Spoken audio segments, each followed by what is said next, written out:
Hello everyone, আজকে আপনাদের সাথে শেয়ার করছি গাজরের হালুয়া, যেটা 6 মাস বয়স থেকে যে কোনো বাবুই খেতে পারবে।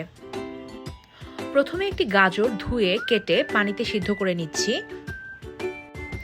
ভালোভাবে সিদ্ধ হয়ে গেলে নামিয়ে রেখে ম্যাশ করে নিব।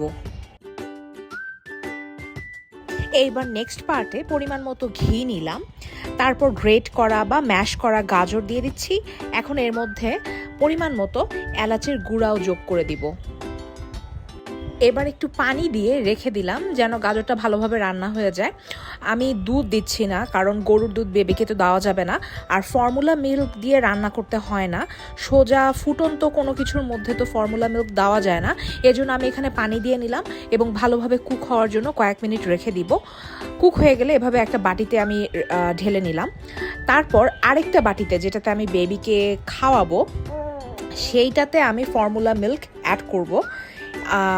এখন এই বাটিটাতে যেহেতু বেবিকে খাওয়ানো হবে, সো এটাতে আমি হালকা গরম ফর্মুলা মিল্ক অ্যাড করে দিলাম যতটুকু প্রয়োজন। আর এই তো রেডি হয়ে গেল ছোট বাচ্চাদের জন্য গাজরের হালুয়া।